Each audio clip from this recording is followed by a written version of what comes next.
Chapter number 9 TCA cycle की बात करते हैं। TCA साइकिल पहले तो ये बात है कि ये क्लोज साइकिल नहीं है बल्कि एक ओपन साइकिल है। ठीक है, इसका मतलब ये है कि फॉर एग्जांपल इसमें जो भी एसिट्रेट है, आइसोसिट्रेट है, अल्फा कीटोग्लूटारेट है, जो भी है, ये जो भी प्रोडक्ट्स हैं इनका ज़रूरी नहीं है कि ये आगे जो है मूव करें। ठीक है, तो ये ऐसे भी कर सकते हैं कि सिट्रेट कह सकता है भाई साहब मुझे काम है, मैं जा रहा हूँ, ठीक है, मैंने किसी और रिएक्शन में जाना है, और मतलब एक मॉलिक्यूल इसमें से चला गया। या अल्फा कीटोग्लूटारेट जो है वो जी डीएमाइनेशन हो रही थी अमीनो एसिड्स की, ठीक है, वहाँ पे अल्फा कीटोग्लूटारेट प्रोड्यूस हुआ, उसने कहा भाई मेरा मूड TCA साइकिल में आने का, मैं TCA साइकिल में आ रहा हूँ, ठीक है, तो ये वहाँ से आ गया। तो इस तरह का है। अब ऐसे रिएक्शंस, ठीक है, जो कि जनरेट करें intermediate of the other reactions, ठीक है, जैसा कि अभी मैंने आपको बताया deamination of the amino acids, यानी मतलब जो भी है अमीनो एसिड्स का कैटाबॉलिज्म, ठीक है, तो इस तरह के रिएक्शंस जो कि जनरेट करते हैं intermediate of the other reaction उनको कहते हैं एनाप्लेटोटिक रिएक्शन। ये इंपॉर्टेंट डेफिनेशन है, ठीक है।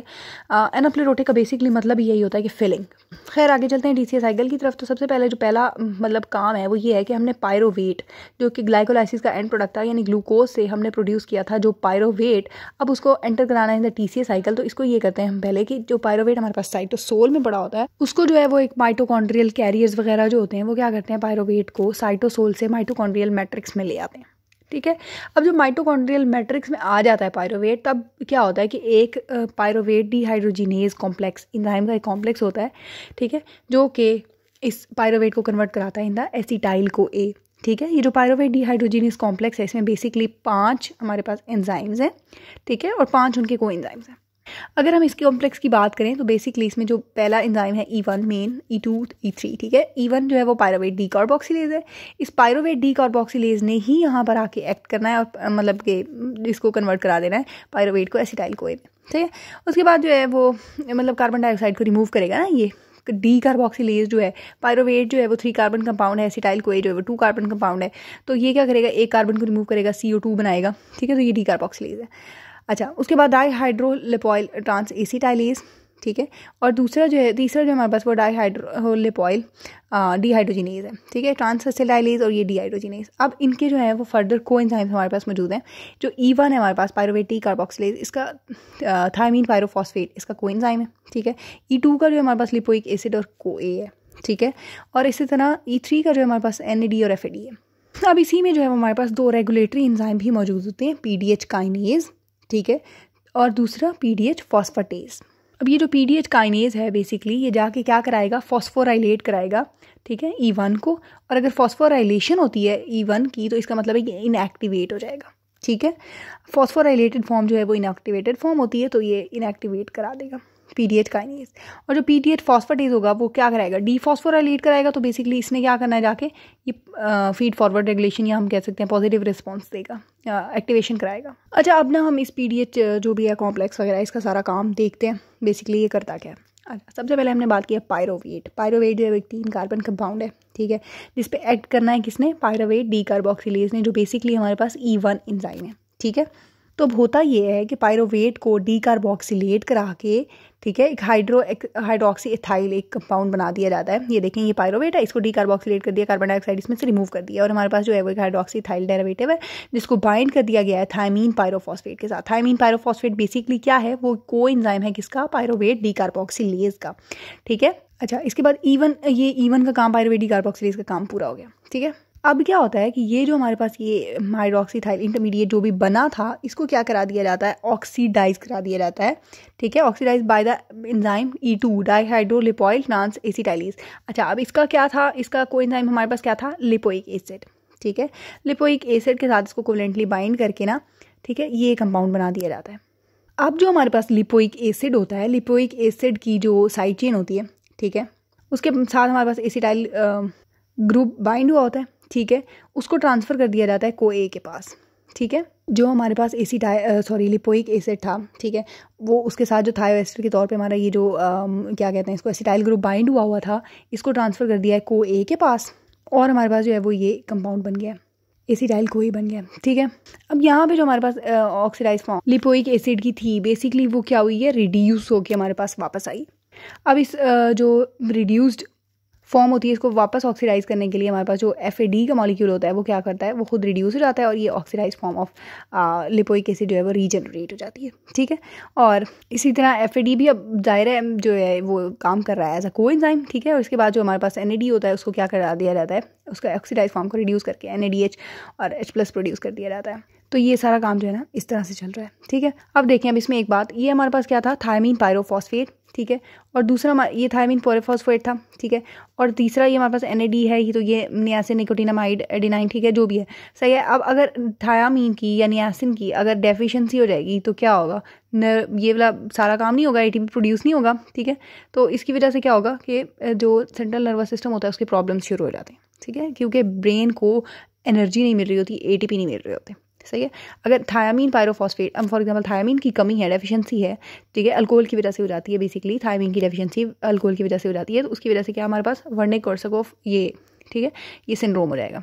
अच्छा, अगर हम रेगुलेशन की बात करें तो जो हमारे पास पायरोवेट डिहाइड्रोजिनेज कॉम्प्लेक्स है, ठीक है, एक्टिवेटेड फॉर्म है इसकी, ये PDH काइनेज क्या होता है, PDH काइनेज इसको इनएक्टिवेट करा देता है, इसको फॉस्फोराइलेट करा के, ठीक है। इसी तरह अगर हमारे बॉडी में एनर्जी जो है वो ATP या NADH अगर ज़्यादा होगा तो वो क्या करेगा, वो कहेगा पहले इतनी एनर्जी है भाई साहब, और एनर्जी क्यों प्रोड्यूस करनी है TCA साइकिल करा के। तो अगर ATP ज़्यादा है या NADH ज़्यादा है, ठीक है, तो क्या होगा कि वो जो है वो इनएक्टिवेट करा देंगे पायरोवेट डिहाइड्रोजिनेज कॉम्प्लेक्स को, सही है। और अगर हमारे पास पायरोवेट ज़्यादा है तो पायरोवेट तो कहेगा ना भाई साहब प्लीज़ हेलो मैं खड़ा हूँ, मुझे कन्वर्ट कराओ, ठीक है, मुझसे एनर्जी प्रोड्यूस करो, मुझे किसी काम में लगाओ, मैं बोर हो रहा हूँ। अगर पायरोवेट ज़्यादा होगा तो क्या होगा कि पायरोवेट डिहाइड्रोजिनेज कॉम्प्लेक्स जो है वो क्या करा देगा, वो पायरोवेट डीकार्बोक्सिलेज जो एंजाइम इन्वॉल्व हो रहा था एसिटाइल को A में कन्वर्ट कराने के लिए, उसको एक्टिवेट करा देगा, ठीक है। पायरोवेट डीकार्बोक्सिलेज का बेसिकली नाम क्या था हमारे पास, E1। अच्छा, दूसरी साइड पे अगर हम PDH फॉस्फेटेज को देखें तो PDH फॉस्फेटेज का काम क्या होता है कि उसने जो फॉस्फोराइलेटेड फॉर्म है उसको डीफॉस्फोराइलेट कराना है। तो डीफॉस्फोराइलेट जब वो कराएगा तो हमारे पास एक्टिवेटेड फॉर्म प्रोड्यूस होगी, ठीक है ना। अच्छा, यहाँ पे हम एक और बात कर लेते हैं कि अगर जो है वो E1 यानी हमारे पास पायरोवेट डीकार्बोक्सिलेज है उसकी डेफिशिएंसी हो गई है, अगर तो ये तो वैसे पहले रेयर होती है, ठीक है। अगर तो पायरोवेट पायरोवेट डिहाइड्रोजिनेज कॉम्प्लेक्स की या पायरोवेट डीकार्बोक्सिलेज की अगर तो डेफिशिएंसी हो गई है तो बेसिकली क्या होगा कि एसिटाइल को A नहीं बन सकेगा, पायरोवेट जो है वो पायरोवेट खड़ा है, ठीक है, अब इसको डीकार्बोक्सिलेट कराना है, ठीक है, और प्रोड्यूस करना है क्या, एसिटाइल को A। अच्छा, अब पायरोवेट जो है वो नहीं हो सकता डीकार्बोक्सिलेट क्योंकि हमारे पास एंजाइम ही नहीं है, PDH की ही डेफिशिएंसी है, तो अब ये रिएक्शन तो हो नहीं सकता, एसिटाइल को A तो बन नहीं सकता। पहला तो ये होगा मसला कि हमारे पास एनर्जी जो है वो कम हो जाएगी, ठीक है, ATP नहीं बनेगा, ATP नहीं बनेगा तो क्या होगा, ब्रेन को एनर्जी नहीं मिल सकेगी, ब्रेन को एनर्जी नहीं मिल सकेगी, न्यूरोडिजनरेशन, मसल स्पेसिटिसिटी और जो है वो जो भी है मतलब डेथ वगैरह हो जाएगी, ठीक है, क्योंकि ब्रेन को एनर्जी नहीं मिल रही तो ब्रेन कैसे काम करे, है ना। अच्छा, तो क्या होगा, पायरोवेट अब एसिटाइल को A में जब कन्वर्ट नहीं होगा तो बेसिकली किस चीज़ में कन्वर्ट होगा, लैक्टिक एसिड में कन्वर्ट हो जाएगा। जब लैक्टिक एसिड में वो कन्वर्ट हो जाएगा, क्योंकि हमारे पास लैक्टेट डिहाइड्रोजिनेज तो है ना, तो वो पायरोवेट को लैक्टिक एसिड में कन्वर्ट करा देगा, ठीक है। अच्छा, अब लैक्टिक एसिड में कन्वर्ट कराने से क्या हो जाएगा, हमारी बॉडी में लैक्टिक एसिडोसिस हो जाएगी। चलो, ये तो हो गई बीमारी, ठीक है। अब बीमारी की अगर हम बात करें तो ये बोथ मेल और फीमेल बोथ को इफेक्ट करती है और ये एक्स लिंक डोमिनेंट है, ठीक है, एक्स लिंक डोमिनेंट है। अच्छा, अगर हम इसकी बात करें कि इसका जो है वो ट्रीटमेंट, तो कोई प्रॉपर ट्रीटमेंट तो हमारे पास है नहीं इसकी डेफिशिएंसी को ट्रीट करने के लिए, लेकिन बेसिकली हम ये कर सकते हैं कि कार्ब्स का यूजेज जो है मतलब डाइट में उसको कम कर दें, ठीक है। और दूसरा थायमीन पायरोफॉस्फेट, ठीक है, उसको बढ़ा दें डाइट में, सप्लीमेंट उसके देना शुरू कर दें, तो वो थोड़ा सा सिम्टम्स को जो है वो कम किया जा सकता है, लेकिन बिल्कुल हम कह सकते हैं कि सही जो प्रॉपर ट्रीटमेंट है वो नहीं किया जा सकता। अच्छा, उसके बाद हमारे पास है ले सिंड्रोम, सब एक्यूट नेक्रोटाइजिंग माइलोपैथी। इसमें भी ये बेसिकली क्या है कि ATP प्रोडक्शन नहीं हो रही, ठीक है, कोई भी माइटोकॉन्ड्रियल है या फिर जो है न्यूक्लियर जो भी DNA है वो अगर तो अफेक्टेड है, उसकी वजह से क्या हो रहा है, ATP की सिंथेसिस नहीं हो रही, हमारे पास ये रिएक्शंस नहीं हो रहे, TCA साइकिल नहीं हो रहा, ठीक है। PDH कॉम्प्लेक्स में अगर तो म्यूटेशन है, ATP सिंथेस में म्यूटेशन, जिस भी चीज़ में म्यूटेशन है और एनर्जी प्रोड्यूस नहीं हो रही तो उसकी वजह से क्या होगा, ले सिंड्रोम हो जाएगा, सही है। और तीसरी चीज़ यहाँ पे हमारे पास जो है वो आर्सेनिक पॉइजनिंग है। आर्सेनिक पॉइजनिंग हमने पहले भी पढ़ी थी, कहाँ पढ़ी थी, पिछली वीडियो में मैंने बताया था, क्या बताया था, ग्लाइकोलाइसिस में एक एंजाइम होता है हमारे पास फॉस्फोफ्रक्टोकाइनेज 1, ठीक है। फॉस्फोफ्रक्टोकाइनेज 1 जो होता है उसको, फॉस्फोफ्रक्टोकाइनेज 1 को बिल्कुल कुछ नहीं करता आर्सेनिक, ठीक है, बिल्कुल गलत याद आ, बल्कि ग्लाइसरल्डिहाइड 3 फॉस्फेट डिहाइड्रोजिनेज, वो भी एंजाइम डिहाइड्रोजिनेज ही था, ठीक है, ये भी एंजाइम डिहाइड्रोजिनेज ही है, जो भी डीहाइड्रोजिनेज एंजाइम होगा, ठीक है, उसके साथ आर्सेनिक जो है वो इंटरफेयर करेगा और उसको मतलब रोक देगा। ठीक है, ग्लाइसरल्डिहाइड 3 फॉस्फेट था, उसको भी इसने जाके आर्सेनिक ने ख़राब किया था। ठीक है, और अब हमारे पास पायरोवेट डीहाइड्रोजिनेज कॉम्प्लेक्स है, उसको भी ये ख़राब करेगा। और हमारे पास एक दूसरा डीहाइड्रोजिनेज आएगा नेक्स्ट, अल्फा कीटोग्लूटारेट डीहाइड्रोजिनेज। ठीक है, अल्फा कीटोग्लूटारेट डीहाइड्रोजिनेज को भी जाके आर्सेनिक साहब ख़राब कर देंगे। ठीक है, तो डीहाइड्रोजिनेज 3 हो गया हमारे पास, एक ग्लाइकोलाइसिस में था। ठीक है, कौन सा वाला था? Glyceraldehyde 3 phosphatase. ठीक है, सॉरी ग्लाइसरल्डिहाइड 3 फॉस्फेट डीहाइड्रोजिनेज। ठीक है, उसको ख़राब किया था। उसके बाद अब हमारे पास पहला यहाँ पे किसको करा है? Phosphate dehydrogenase, sorry pyruvate dehydrogenase. ठीक है, और आगे किसको करेगा? Alpha ketoglutarate dehydrogenase. ठीक है, इन 3 एंजाइम्स को आर्सेनिक साहब ख़राब करते हैं। ख़राब इसलिए करते हैं कि इसमें जो है, इनमें इनके पास लिपोइक एसिड ये एज अ कोएंजाइम सर्व कर रहा होता है, लिपोइक एसिड। ठीक है, तो ये क्या करता है? आर्सेनिक ये जाके बाइंड कर जाता है उसके थायोल ग्रुप के साथ। ठीक है, लिपोइक एसिड जो होता है ना, उसका जो थायोल ग्रुप होता है, लिपोइक एसिड का जो भी थायोल ग्रुप होता है उसके साथ बाइंड कर जाता है आर्सेनाइड। ठीक है, और एक और लिपोइक एसिड को जाने ही नहीं देता, कोएंजाइम के तौर पे काम ही नहीं करने देता। जब कोएंजाइम के तौर पे वो काम नहीं करेगा, ठीक है, तो जाहिर है उसका एंजाइम डिस्टर्ब होगा ना, पायरोवेट डीहाइड्रोजिनेज काम नहीं करेगा। ठीक है, तो इसकी वजह से जो है वो काफ़ी मसले मसाइल होते हैं आर्सेनिक बाईजान की वजह से। खैर, ये हमने सारा डिस्कस कर लिया पायरोवेट डीहाइड्रोजिनेज कॉम्प्लेक्स को। ठीक है, अब उसके बाद हम आते हैं अपने TCA साइकिल पर।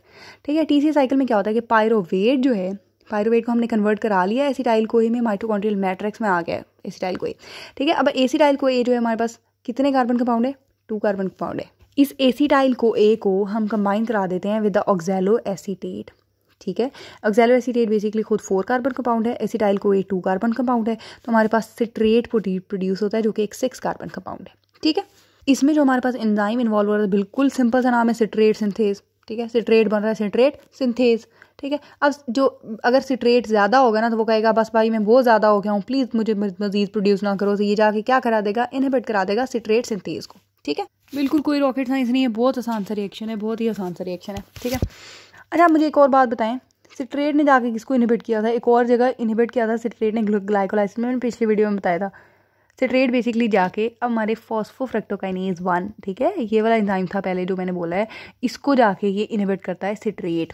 ठीक है, आर्सेनिक ने किसको किया था? ग्लाइसरल्डिहाइड 3 फॉस्फेट डीहाइड्रोजिनेज को। ठीक है, और सिट्रेट किसको कर रहा है? फॉस्फोफ्रक्टोकाइनेज 1 को। ठीक है, और सिट्रेट किसको कर रहा है मजीद इनहिबिट? सिट्रेट सिंथेज को। अच्छा खैर आगे चलते हैं।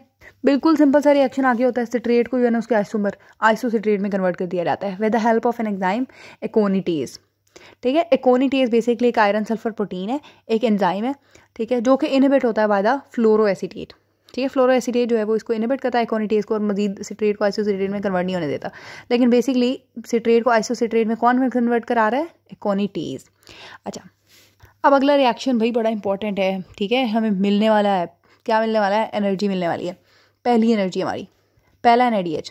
अच्छा खैर, इस रिएक्शन में क्या होता है? इस रिएक्शन में आइसोसिट्रेट का, ठीक है, इरिवर्सिबल ऑक्सीडेटिव कार्बोक्सिलेशन कराई जाती है। ठीक है, आइसोसिट्रेट की sorry D carboxylation, irreversible D carboxylation कराई जाती है। जब मैंने डी कार्बोक्सिलेशन का नाम लिया है तो इसका मतलब है कि हमारे पास पहले तो CO2 रिमूव करा दो भाई।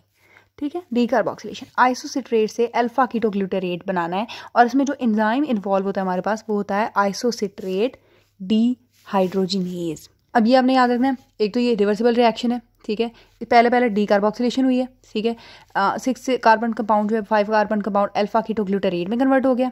ठीक है, अच्छा अब इसमें एंजाइम कौन सा इन्वॉल्व था? Isocitrate dehydrogenase. ठीक है, और हमारे पास क्या प्रोड्यूस हुआ है? पहली एनर्जी प्रोड्यूस हुई है हमारे पास, पहला NADH प्रोड्यूस हुआ है हमारे पास इस रिएक्शन में। अच्छा, अब इसमें अगर हम आइसोसिट्रेट डीहाइड्रोजिनेज की बात करें, देखें एनर्जी प्रोड्यूस हो रही है। ठीक है, अगर तो हमारे पास सेल में पहले ही बहुत सारी एनर्जी होगी, बहुत सारा ATP होगा, बहुत सारा NADH होगा, तो वो क्या कहेगा? नहीं भाई नहीं, और नहीं बनाना। ठीक है, अपने रिएक्शन रोक दो। सही है, तो NADH और ATP ये इस पर नेगेटिव इफेक्ट डालेंगे। ठीक है, और इसकी एक्टिवेशन कराएंगे लो एनर्जी मॉलिक्यूल्स ADP। ठीक है, और कैल्शियम। चलें खैर आगे चलते हैं। अब अल्फा कीटोग्लूटारेट हमारे पास बन गया। अब मजीद अगला रिएक्शन भी क्या है? डीकार्बोक्सिलेशन है। ठीक है, उसमें भी हमने देखें पहले इस कार्बन डाइऑक्साइड निकाली हुई है।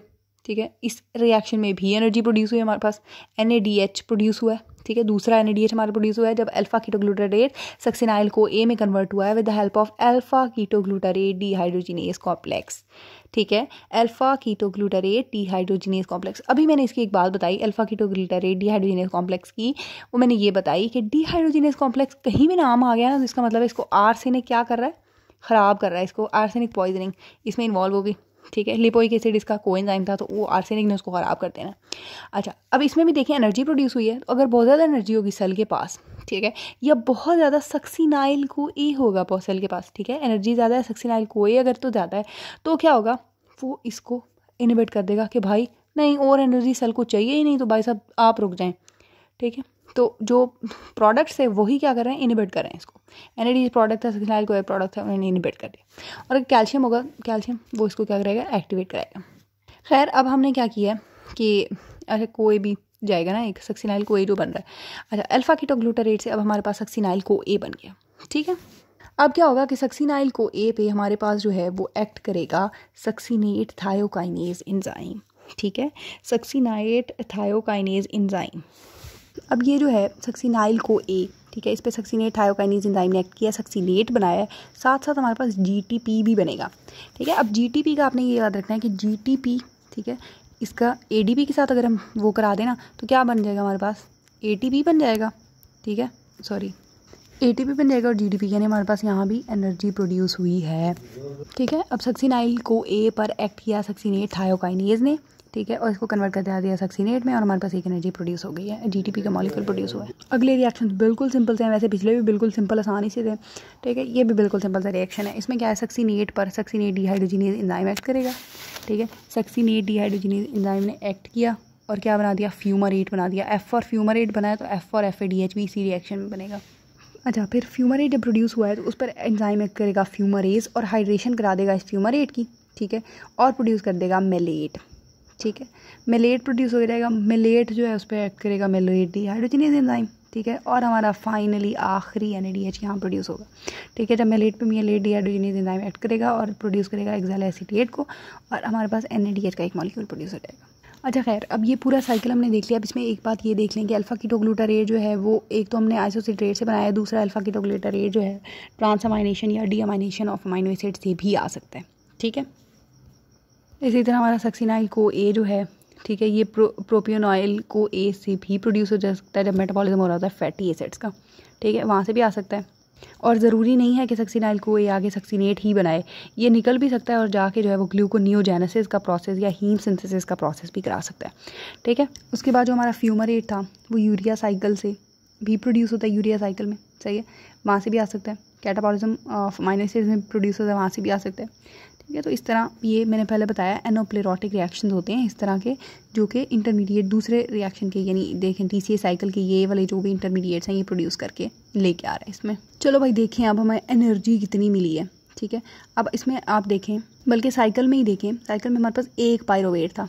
ग्लूकोज से कितने पायरोवेट बनते हैं, 2 बनते हैं, ठीक है, लेकिन हम एक पायरोवेट की बात करें, एक पायरोवेट से एक एसिटाइल को बना, एक एसिटाइल को से आप लोग देखें हमारे पास एक NADH, दूसरा NADH, तीसरा NADH, 3 तो सीधे सीधे NADH बन गए, ठीक है। उसके बाद एक FADH बना है हमारे पास, ठीक है, और एक हमारे पास ये GTP बना है जिसको हम ATP में कन्वर्ट कर लेंगे, सही है। जैसा कि आपको पता है कि एक NADH से हमारे पास 3 ATP प्रोड्यूस होते हैं, ठीक है, एक NADH से, तो हमारे पास 3 NADH से कितने प्रोड्यूस होंगे, एक NADH से 3 होते हैं, 3 × 3 9, ठीक है।